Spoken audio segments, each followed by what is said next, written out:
Dari kawasan Tenaga Baru 4 Malang, inilah 107,9 FM Suara Sangkakala, The Voice of Restoration. Bersama saya, Pastor Guntur Irianto. Ya, hari ini kita bahas kembali tentang obrolan santai atau obras. Satu tema yang ingin saya share kepada sahabat sukses adalah sadisnya remaja-remaja bersajam. Wah, dari judulnya mengerikan ini ya. Mari kita perhatikan bahwa kenapa sih remaja sekarang jadi begini begitu gitu. Ya memang tidak semua remaja, saya setuju. Ada satu sumber dari media sosial, sumber dari Republika ID. Ketika dia menuliskan di kota Bogor, jam menunjukkan pukul 9.30 WIB saat seorang pelajar bersama teman-temannya menunggu lampu merah untuk menyeberang di jalan raya kota Bogor. Nah, bersamaan itu ada juga pelajar dari pelajar lain mengendarai sepeda motor dari arah Cibinong menuju Bogor. Kemudian ada beberapa yang bonceng bertiga tiba-tiba menyabet bagian leher belakang dari seorang pelajar yang menyeberang jalan menggunakan pedang. Wah, sadis banget ya. Jadi yang mau nyeberang itu pas lagi nunggu lampu merah, kemudian dia mau menyeberang. Nah, di saat itulah dia disabet dengan pedang. Salah satu saksi mata menceritakan kejadian itu. Itu yang pertama. Yang kedua ada lagi keterlibatan remaja dalam geng motor. Nah, berita dari Tribun Banyumas menuliskan ada sebanyak 21 remaja geng motor meresahkan masyarakat di Banyumas kemudian ditangkap. Dari 21 remaja itu yang dijadikan tersangka, mereka yang membawa sajam atau senjata tajam. Ya, jadi barang bukti itu diamankan. Ada celurit, ada golok, dan didapatkan sejumlah 8 buah. Nah, dari hasil pemeriksaan dijadikan tersangka lantaran itu kepemilikan senjata. Ngapain juga ini remaja bawa-bawa sajam, ada golok, ada celurit, dan lain sebagainya. Jadi jika kita melihat keterlibatan dari banyak anak-anak remaja, ya banyak sekali menuliskan news menuliskan tentang kenakalan remaja. Ada juga yang kita baca juga tentang seorang yang dianiaya bernama David oleh Dendi. Nah, ini sudah viral sekali. Jadi malam sebelum penganiayaan sebelum terjadi penganiayaan, Dendi sempat menyuruh David melakukan sikap tobat. Jadi suruh bertobat dulu, membentuk segitiga, posisi kaki dan kepala nyentuh tanah. Kemudian dia suruh push up dan langsung kemudian ditendang kepalanya. Dan sampai sekarang kita mendengarkan berita itu sangat menyedihkan. Nah, sahabat sukses, kenapa sih rasa kasihan tidak muncul di hati remaja? Ini berita dari lama sampai sekarang muncul. Seperti itu di media sosial kita baca, kita nonton. Betapa sadisnya juga. Saya baca ada 2 wanita usia 17 piara anjing, piara kucing hanya untuk dianiaya. Wah, dia potong, dia robek-robek. Anjingnya dipakukan di dinding, kemudian dia tembak. Wah, dalam unggahan foto yang kita lihat memperlihatkan bagaimana mereka menganiaya binatang-binatang peliharaan. Sungguh sadis. Oke, mari dari awal kita bahas ini ada beberapa kejadian-kejadian. Saya menemukan juga ada orang-orang sadis ya di dalam Bible. Salah satu contoh adalah Raja Firaun di Mesir. Apa yang dilakukannya dalam kitab Keluaran ya? Diceritakan bahwa adegan paling klimaks itu adalah pembunuhan anak-anak Israel di Mesir. Nah, ini kan atas suruhan Firaun. Bagaimana tidak, Firaun punya hati yang begitu kejam, menyuruh untuk membunuh dengan pedang setiap bayi laki-laki yang lahir di Mesir dari bangsa Yahudi atau Israel. Kekejaman itu terulang kembali ketika Raja Herodes pun menyuruh prajuritnya untuk membunuh anak-anak usia 2 tahun ke bawah. Ini kan genosida ya. Genosida itu sebuah istilah di mana anak-anak sulung itu dibantai, dibunuh. Nah, mari kita lihat pengertian remaja-remaja sekarang seperti ini. Masa remaja dianggap sebagai masa peralihan antara masa kanak-kanak dengan masa remaja. Ya, masa ini dimulai dengan timbulnya perubahan secara fisik, usia mulai dari 12 tahun sampai ke 21 tahun, pandangannya mendasar pada usia remaja, pertumbuhan secara fisik, kemudian lebih kompleks lagi, mereka sedang mempersiapkan diri mereka untuk menuju kepada jati diri mereka. Ya, Tuhan juga mencatat usia 20 tahun ke atas ya sebagai usia di mana orang Yahudi memasuki tanah perjanjian atau tanah Kanaan. Nah, ciri-ciri kita tahu bahwa remaja akan mencari identitas dirinya. Mereka akan berusaha mendapatkan kejelasan tentang siapa dirinya. Masalahnya adalah siapa yang bersama-sama mereka dalam komunitas. Jika pemimpin gengnya adalah orang-orang yang punya hati kejam seperti itu, ya paling tidak mereka akan terpengaruh. Begitu ya sahabat sukses ya. Jadi perannya di dalam masyarakat itu, masyarakat akhirnya melihat kok remaja-remaja seperti ini sekarang ya. Seperti itu ya. Jadi bila masa sebelum anak ini masih bergantung pada orang tua, ya, masa-masa di mana mereka bergantung kepada orang tua, sebenarnya remaja ini berusaha untuk melepaskan diri dari ketergantungan kepada orang tua. Ini masalahnya di situ. Jadi mereka merasa mereka sudah hebat, mereka sudah bisa mandiri, dan mereka ingin lepas. Orang tua tidak mungkin punya keinginan untuk melepaskan anak dan mengajar anak kejam, tidak. Tetapi ini yang seringkali kita lihat. Jadi sebenarnya kalau saya mau katakan ini adalah sebuah fenomena di akhir zaman. Nah, jika kita tahu betapa sadisnya mereka melakukan ini, itu, dan lain sebagainya, tentu sekarang kita juga jadi miris ya. Jadi sangat-sangat miris ya. Jadi sebenarnya kekejaman, sadisnya menggunakan sajam untuk menganiaya, bahkan juga ada yang mati loh. Nah, ini sangat-sangat menyedihkan sekali. Dari ciri-ciri tadi kita tahu bahwa mereka beralih, masa peralihan menuju dewasa. Jadi ketika remaja seringkali mendapatkan tuntutan juga. Jadi mereka mendapatkan tuntutan dari orang-orang yang lebih dewasa dari mereka. Ya, sekalipun mereka masih remaja tetapi mereka dituntut jadi dewasa padahal belum sesuai dengan usia-usia mereka. Jadi ketika mereka tidak yakin kedewasaan mereka, mereka mulai gelisah, mereka mulai membuat kesan seolah-olah mereka sudah dewasa, mereka meniru-niru penampilan orang dewasa, konsentrasi mereka kepada tingkah laku yang mereka anggap benar seperti orang dewasa. Nah, tingkah laku ini mulai dihubungkan dengan status, mulai merokok, minuman keras, mabok-mabokan, bawa celurit, geng motor, dan lain sebagainya. Nah, kita tahu inilah masa-masa perubahan. Masa-masa perubahan yang sangat-sangat hari ini menjadi obrolan kita. Jadi jika sahabat sukses hari ini merasakan seperti yang saya rasakan, silahkan menulis ya. Menuliskan di nomor WA 081333720.000 ya. Kira-kira menurut sahabat sukses harus seperti apa ini remaja-remaja kita sekarang ini? Jadi ya anomali sekali ya, beritanya sangat menyedihkan sekali.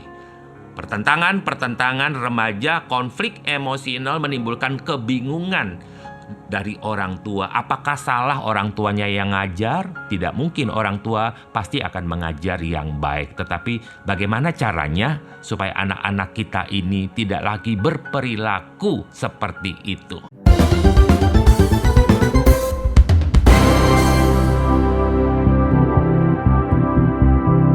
Ya, kembali lagi bersama obrolan santai. Sahabat sukses juga bisa membuka IG, Instagram dari @suarasangkakala Malang, juga ada YouTube Suara Sangkakala Malang, Facebook juga ada, TikTok juga ada. Mari kita TikTokan Suara Sangkakala Malang. Sahabat sukses, ada masuk sebuah berita WA dari Pak Suranto di Blimbing. Salam kenal Pak Suranto di Blimbing. Shalom. Selamat siang Pastor Guntur Irianto dengan Suranto di Malang. Apapun alasannya, pelaku penganiayaan itu tidak dimaafkan dan tidak pantas diampuni. Pelaku penganiayaan terhadap sesama tidak layak diampuni dan tidak layak untuk mendapatkan kerajaan surga. Selayaknya mereka dicampakkan ke dalam api kekal selama-lamanya. Wah, marah sekali ya ini Pak Suranto ya. Kok bisa ya gitu ya? Sampai itulah hati orang tua ya melihat sikap-sikap fenomena yang terjadi ya. Kembali lagi kepada materi kita ya. tentang inilah sajam-sajam sadisnya remaja. Kepada orang tua sikapnya bertentangan. Orang tua mau ini, mereka mau itu. Mereka ingin melepaskan diri, kemudian seolah-olah kan mereka bisa hidup tanpa orang tua. Ya, sikap mereka tampaknya seperti pokoknya gitulah, nantang terus gitu, nantang sama orang tua. Di masa remaja juga ada masa yang disebut dengan masa gelisah, kegelisahan gitu ya. Jadi seperti stres gitu, seperti sebuah badai emosi tinggi. Kenapa? Perubahan fisik secara hormonal ya. Jadi fisik mereka, emosi, suasana hati itu berubah-ubah. Keinginannya kadang baik tetapi dipengaruhi lagi keadaan temannya. Jadi berpikirnya seolah-olah mereka idealis, mereka yang benar dan orang lain salah. Mereka memang punya aspirasi tinggi sejauh yang diharapkan oleh keluarga.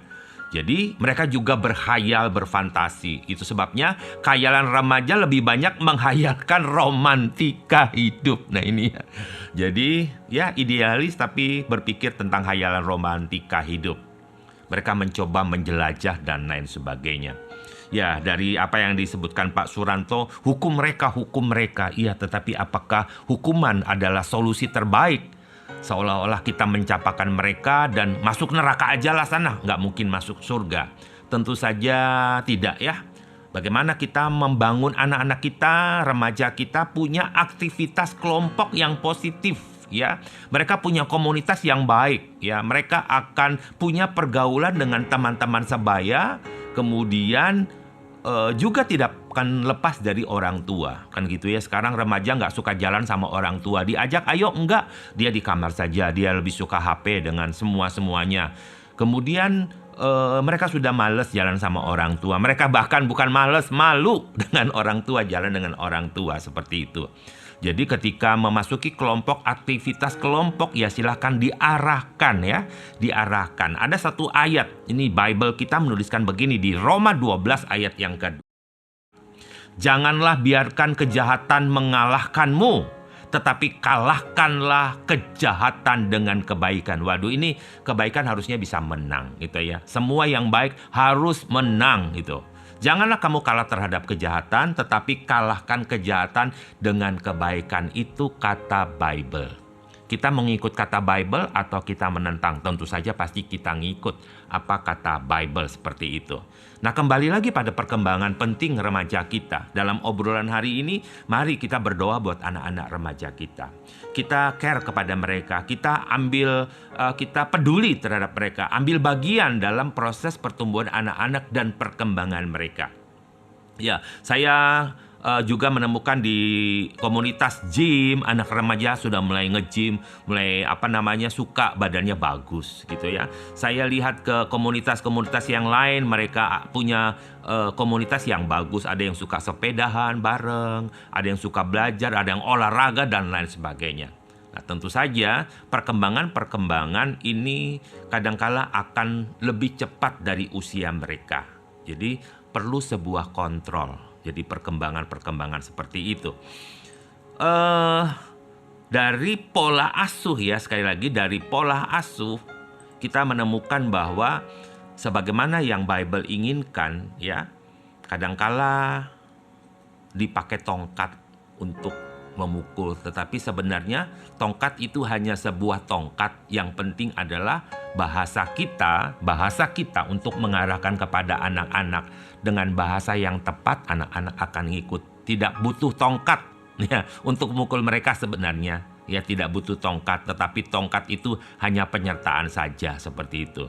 Ya, pada konteks-konteks Bible, seorang ayah tidak mungkin akan membenci anaknya atau memukul anaknya dengan tongkat. Tetapi siapa yang menyayang anaknya, dia mendisiplinkan anaknya dengan kasih. Ini saya garis bawahi, mendisiplinkan anaknya dengan kasih. Ya, tentu saja untuk menjadi orang tua hebat, orang tua yang luar biasa memang tidak gampang gitu ya.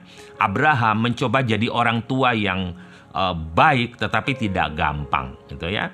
Nuh menjadi orang tua yang baik juga tidak mudah. Ayub menjadi orang tua yang baik juga tidak mudah.